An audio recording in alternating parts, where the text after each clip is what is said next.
Käffchen.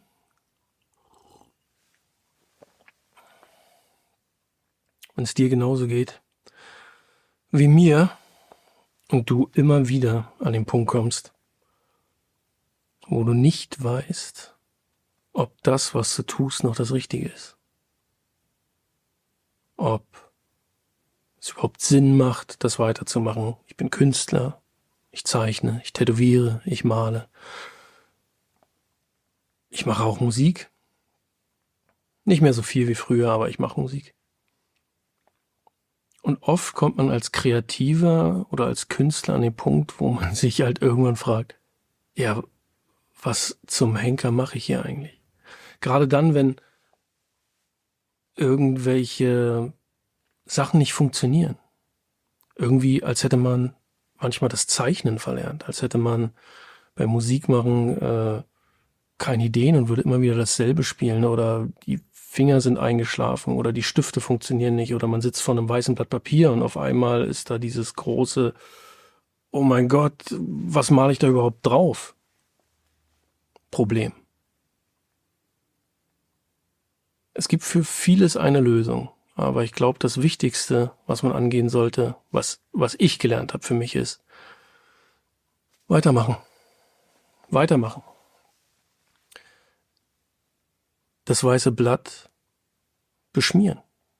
Einfach irgendwas draufschmieren und gucken, man bricht somit den ersten Frust, oder man nimmt seinen Frust und schmiert ihn auf das Blatt Papier. Und schon ist es nicht mehr weiß, schon ist es nicht mehr, man hat keine Angst mehr davor. Man nimmt sich dann am besten ein neues Blatt und fängt noch von vorne an. Aber prinzipiell ist das eine gute Idee, erstmal herzugehen und zu sagen, wovor habe ich Angst? Also vor diesem Blatt Papier zum Beispiel. Das passiert mir ganz oft, dass ich vor diesem leeren Raum sitze und den irgendwie füllen möchte und ich habe keine Idee und mir fällt nichts ein und ich bin wie gehemmt. Da reicht schon ein Strich und schon ist es kein weißes Blatt Papier mehr.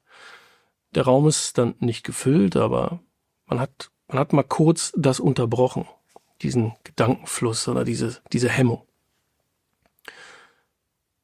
Und ich glaube, man sollte wirklich als Künstler aufhören, an sich zu zweifeln. Zumindest ist es das, was ich versuche. Zweifel ist in Ordnung, weil Zweifel treibt einen auch voran. Ist das jetzt gut? Soll ich da noch was machen? Das sind ja auch Zweifel. Ne? Bin ich fertig mit dem Bild? Kann ich mich noch weiter reinhängen? Aber zu sehr zu zweifeln an seiner Profession, an seiner Vision, an seinem, was will ich überhaupt sein, ist definitiv hinderlich. In jeder Form. Man kommt, und mir passiert das ganz oft, mir passiert das einmal im Jahr. Man kommt in eine Spirale des Grübelns, des Nichtwissens, eine Spirale der Hemmung. Künstler sein ist manchmal einfach unglaublich anstrengend. Andere Sachen sind auch anstrengend, ich weiß, aber vielleicht geht's ja nicht nur mir so. Vielleicht geht's auch dir so. Vielleicht bist du auch ein Künstler oder eine Künstlerin, die genau das gleiche Problem hat. Wie kann ich weitermachen? Oder du bist gerade in einer Hochphase, die sich unglaublich gut anfühlt. Die so richtig schön, oh, ich werde immer besser, ich habe voll die tollen Ideen, ich habe voll die coolen Projekte, ich habe voll, alles fließt zusammen, das Puzzle baut sich auf, es fehlt nur noch ein Teil und das setzt man ein und dann, aber oft genug zerfällt das Puzzle auch. Oft genug hat man das Gefühl, man bekommt gar nichts mehr auf die Reihe. Und genau das sind dann die Punkte, wo man weitermachen muss. Das sind genau die Sachen, wo man durchhalten muss. Wo man dann tatsächlich Routinen braucht. Wie oft stehe ich auf und habe keinen Bock, was zu zeichnen? Weil ich in dieser Stimmung bin des, es funktioniert eh nicht. Ja, dann kann ich nicht mal die kleinste Sache zeichnen. Aber dafür ich habe mir Routinen angeeignet. Ich habe zum Beispiel eine Liste von Dingen, wenn ich nicht weiß, was ich zeichnen soll. Wenn ich überhaupt keinen Plan habe. Ich habe eine Liste von Dingen, die ich mir aufgeschrieben habe. die ich zeichnen möchte. Und an dem Tag setze ich mich dann hin und nehme ein Motiv, ein Design, eine Idee von der Liste runter. Das heißt nicht, dass ich darauf Bock habe, aber ich habe es mir einen Tick leichter gemacht, indem ich nicht mehr über das Motiv nachdenke oder über das Design sondern ich kann mich dann nur noch darauf konzentrieren, wie zeichne ich, was zeichne ich, brauche ich nicht. Das habe ich erledigt. Das steht auf der Liste. Eine kleine Routine, die man applizieren kann, wenn es mal nicht weitergeht, wenn es mal nicht vorangeht. Ansonsten heißt es durchhalten. Routinen aufbauen, am Ball bleiben. Es gibt immer schwere Zeiten, die man halt irgendwie durchstehen muss. Und das ganze Künstlersein besteht aus Hügeln und Tälern. Es geht immer auf und ab. Immer. Und es ist nicht nur das Künstlersein, es ist das Leben. Aber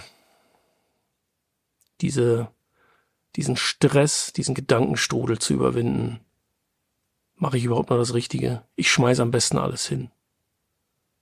Das sind Sachen, gegen die man gehen muss. Man muss sich daran erinnern, dass man gut ist in dem, was man tut, dass man immer noch Potenzial hat zu lernen und man muss willens sein zu lernen und vielleicht auch neue Techniken adaptieren oder vielleicht mal was anderes ausprobieren. Wenn du die ganze Zeit mit Bleistift zeichnest, ja, dann nimmst du halt mal Kreide.